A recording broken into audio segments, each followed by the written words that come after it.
Hear this. Birdy num num. Birdy num num. What's up, ladies and gents, and welcome back to another episode of the Birdy Num Num podcast. Sanjay, Manaktala here. I am having a good week, and I really hope you all are having a wonderful week. Today on the podcast, getting right to it, I want to talk about your Tinder profile and being creative, or your any online dating profile and creativity. There is a meme going on right now where you see like LinkedIn, like Facebook, Instagram, and like Tinder, of course. I don't get the Tinder one where everyone is like changing their image because some of them are being super glamorous, but then some of the other ones, they just don't make sense. But getting straight to it, I want to talk about this. And it's so interesting because a lot of people in our society, a lot of people in Desi culture, we talk about creativity on this podcast all the time, but part of that is your personal life. You know what I mean? And people want to date. They want to go out. They want to meet people. Nobody just wants to sit at bars with their 10 dude friends every single week complaining about the same stuff. And so this sort of stuff is very important. And when it comes to online apps and when it comes to your personality or your resume, it's funny because so many people, they sell products, they do marketing, they learn SEO, they learn digital marketing, they learn conversion rate optimization and all that stuff. They learn keywords and branding, yet they don't apply that stuff to themselves. And guess what your number one product is in 2020, bro? You know what I mean? So you have all these tactics to be discovered for your company or your app, yet you don't apply that stuff to yourself. Case in point, okay? I have a friend of mine, a very good, close friend of mine here in Bangalore. Super cool guy, super funny. Ladies, if you want to know, I'll introduce you. But he, like many of my other guy friends, complain about their luck on Tinder, if you will, or any app. And here's what most guys and girls do when it comes to these apps, okay? Like, I was looking at my buddy's profile because I was like, hey, I'm married now. I'm just curious. What does your profile look like? We were talking about that stuff and I looked at it and I was like, dude, in your profile here, it says you like food, travel, and movies. He was like, yeah, right. And I was like, no, this is so generic and this is so stupid. And everybody likes food, travel, and movies. You know what I mean? He's like, no, well, what else do I say? And I was like, well, you're not saying anything currently. You're saying a bunch of stuff, but ultimately you're saying nothing. Because when you say, I like food, I like travel, I like movies, what you're saying is, hey, I'm human. Congratulations, you and everybody else on this app, unless some people who just put a picture of just their dog. But like, what are you saying, bro? And people don't apply a little bit of creativity to their profiles, if you will, or their resumes, for example.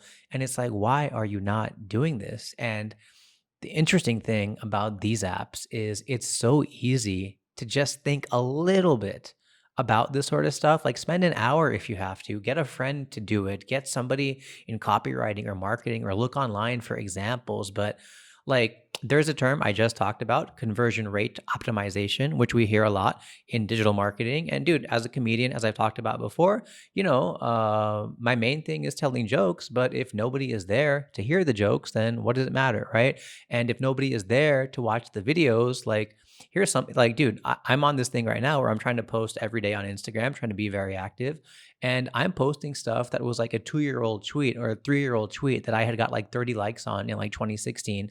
And now I'm getting 40,000, okay? Or 20,000, I exaggerated, but 20,000 likes on something that was good back then. I just didn't have the reach. So here's something a lot of people do when it comes to this stuff. If something doesn't work, they just assume. And, naturally, we can always make room to improve and we can always be like, our art should stand the test of time. But again, if nobody sees it, what does it matter, dude? If Will Smith can get active on Instagram because he knows even he has to market, what's our excuse, right? So what this has taught me, right, of reusing old content and realizing it is about distribution and consistency is on these apps, right? Speaking of conversion rate optimization, like there's a term, that's what it's called, CRO, which a lot of the gurus, all the people are kind of preaching these days. And my cousin just has a picture with Gary Vee. He's making freaking laptops for his team, which I think is so cool. But a lot of these guys talk about, like, let's say you have a website or a blog and your goal is to get 1,000 readers and one of them to make a purchase, right? So your conversion rate is 0.1%, right? Or whatever it is. So, or 0.01%. I'm not sure. I think 0.1% would be 100. So yeah, okay, whatever it is. So let's say that 1 out of 1,000 people are converting. Now, if you want to double your business, what do you got to do? You got to get 2,000 people so you can get 2 out of 2,000 to convert. But is that really a good use of your time, or would it much rather be better to, or would it be better? Would it be better? Much rather. Why am I forgetting English today? Okay, would it be better for you to instead try to win 2 out of 1,000? Because if you double your conversions rather than double your audience, you're still going to have the same result, which is now 2 customers, right? And with this online dating and all that stuff, I don't understand why people don't do it. Like my buddy, he was like, yeah, I like food, travel, and movies. And I was like, dude, you are saying nothing, but you can definitely say the same stuff and say it better and actually have it be meaningful by changing it around. And he's like, well, what do you mean? And I was like, well, and he has a dog, a very cute dog, right? That he puts up, in his photos because who doesn't love dogs? But again, if you just say food, travel, movies, and dogs, you and everybody else, you're a human being in 2020, right? But I was like, okay, his dog now, for example, is named after a Quentin Tarantino movie. I don't want to say his dog's name, so I'm gonna give away my friend's identity. But I was like, dude, you could easily on your profile instead have like a picture of you holding your dog and be like, my dog is named after Tarantino's best film. Any ideas? And there you go, man. You have now implied that you like movies by showing that your dog is named after a Tarantino film. You've also segmented the market because I'm assuming you're not looking for women who like the latest Rajnikant film, or maybe you are, but you're probably looking for people who like these hipster Hollywood flicks and are a fan of, Western cinema. And that's probably going to give you a certain type of chick that you're looking for, right? And you've implied you like dogs. You've showed your dog, and who doesn't like travel and movies? And dude, so many people like they just put a photo like straight up into the camera. Dude, you know how we say a picture is worth 1,000 words? Not all the time. A picture can be worth 1,000 words, but you got to put stuff in the background. Like I'm putting these books here and other things, right? And if you just have pictures of your head straight on, like dominating the thing, that says nothing. But if you want to tell people you like travel because you want to do that trip to Goa with your lady on the like fifth date to, get away from the city, but we know why. If you want to do all that stuff, then you can have a picture of you by the beach or in the mountains or in the hills or in the jungle or spotting a leopard or whatever. Like there are so many ways to get your message across. But what most people do is they on the nose just type them out and then nobody reads them because that is the problem, right? No, like we have no idea how to clear through the noise. And for women on these apps, dude, it's a freaking commodity. There are like you could be Brad Pitt on these apps and they would just swipe right past you because they were just going so fast. Because every guy they probably see is like a 5 on 10 or 8 on 10 or 10 on 10. But what guys do is guys just keep swiping, and then the next day they check from the 10 that matched which ones are worth their time, right? And so um a lot of people like don't want to admit they're looking for somebody, or they don't want to admit, but dude, most people meet online right now. My brother is a wedding planner in the US, and he does Desi weddings pretty much every week, and I'm talking really high end $1 million weddings, whatever. And most of his clients meet online, and who doesn't? That is dating now. It's not online dating anymore, it's just dating. You know what I mean? Like I make a joke right now that, ew, you guys met in real life through friends at a bar randomly. Like that's scary. You didn't get to stalk each other. You didn't get to understand the attributes and the traits of the person. Like, why would you do that? That's so scary. But like it's just way more effective. We chat with our friends online, we watch stuff online. Why would you not meet your potential future partner online? It just makes zero sense to me, because just by chance meeting somebody at a bar is what we continuously do. Like, dude, that's the thing.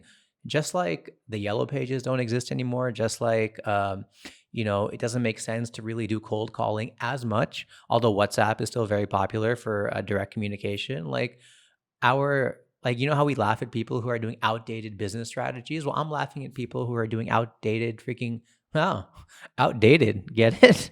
Wow. Well, you guys, that's why I love doing this podcast with you guys. We just came up with the best pun ever. Outdated dated. Like outdated dating. Wow, that's I got to do something with that, you guys. That's impressive. So that's my point, dude. So you can say a lot on your online dating profile with using a right image that has detail, that has background, that has stuff. And here's another thing, man.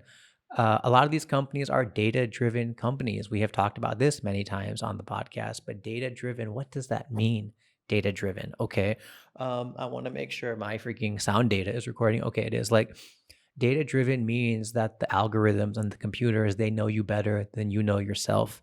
Just like if you're scrolling on, how many of you have seen this? You'll be scrolling on YouTube and you subscribe to this podcast, which I hope you do, and 50 other channels, but you'll randomly see a video of like a cruise liner, like, crashing into like the bay, or airplane doing an emergency landing. And you're like, that's weird. This video has 95 million views of like planes landing in like snowstorms.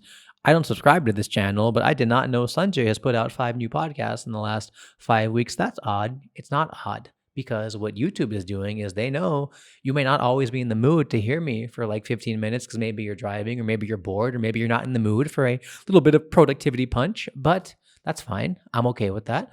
But at the same time, they know you better than you know yourself, because you might say you want to watch TED Talks all day, but let's be honest, the data is showing that you want to watch cat videos all day or dog videos all day. Okay. And with these apps, they even use the data. Like, I know Tinder has a future, I mean, it does have a future, but I know it has a feature where you might think your best photo is in the mountains with your buddies. And guys, please stop. And women, please stop putting up pictures of 10 of you. All right. Because here's what's going to happen. Either you are being an asshole saying you're the best looking person out of those 10, or the eyeballs are going to wonder who are the other guys or girls in the photo, and you're not comfortable being the kind of like king of your castle. You know what I mean? Like, be confident, have pictures with your friends, or blur out your friends' faces. But like people who just put up group shots, nah. Okay. But with these apps, like, they know your best photo. They say, let's rotate the photo for you, because you might think that it's the picture of you with your six pack, or it's the picture of you with on your bike with the sunglasses, like every freaking other dude. But that's not the case, my friend. So yeah, I mean, there's just like, there's so many ways that you can have better luck on these things, and it's just more effective, and it also flexes your own muscles, right? Because if you're not gonna think about, if you're gonna look at something, dude, like, I tweeted a while back that like these days, in India, for example, you need like, what did I say? Oh yeah, people spend more time deciding between like iPhone and Android than like deciding between a wife. You know what I mean? Like, but these are big decisions, and modern problems require modern problems require modern problems require modern solutions. And I really feel that there's so much, like, you don't need to be an artist, a painter, a singer, but you can do so much creativity just on your Tinder profile. Because if you're just like, a lot of guys do this as well. Like, I don't understand why they do it. Like, why do men, mainly because I've done it, like, why do they downplay what they're doing? Like, you meet somebody and he's like a banker at Goldman Sachs, or he's an engineer at Wipro or Microsoft, and it's like, hey, what do you do? It's like, yeah, same boring computer shit. You know how it is. It's like, no, man. Like, I mean, don't talk to me about derivatives and bore my head off, but like, be a little bit enthusiastic about what you do, because that same guy is going to do that when a girl asks him what he does.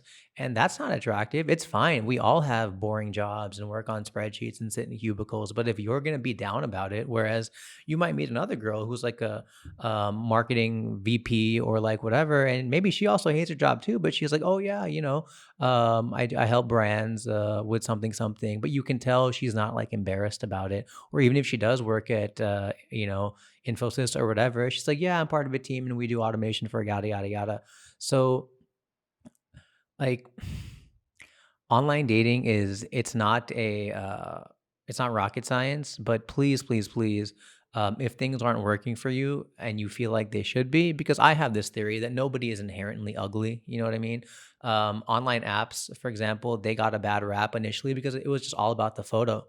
But now, I mean, the photo is just one way to punch somebody. You can punch them with your photo. You could punch, not punch, but you could like jab them with your photo. You could kind of touch them with your description or your job title. And all that stuff comes on the real estate of when they see you for half a second, dude. It takes the human brain, like, I think, zero point 0.2 seconds to register something. Meaning, if you saw me at a party, like, why are people always spotted? Like, if it's somebody recognizable, because your eyes register faces like at like lightning fast speed. So when people are swiping, I don't even think they spend more than a second these days. So in that second, you can have whatever photo the app decides to show for you, but you should also have what your job title is or a funny question like my dog is named after a Tarantino film, and give people the option to answer. Don't say what do you think, but say something like what's your favorite movie, or yes or no, or red or blue, or big or small, because these are things that we see all the time in online stuff, but I think they need to be applied to personal relationships, right? B to B, but I'm talking me to me or me to you. So I hope that was helpful, folks. I apologize again. I don't know what's going on with me, but I recorded this earlier once, forgot to hit record on this button. So this is my second time around, but let me know your thoughts. And, what do you think? What are some of your experiences with online dating? Because I honestly just think if a lot of people, instead of trying to definitely buy those upgrades and buy those features, because time is money and you would much rather just swipe on people who have already said yes. And I think it's totally worth it, whether it's 1K, 5K or whatever, or even $100 or whatever, and sign up for the new ones. You never know who's on what.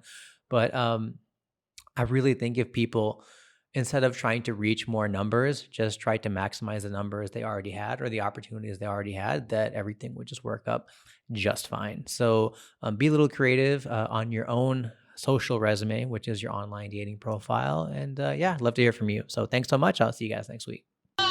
Birdy num num. Birdy num num. A birdie num num.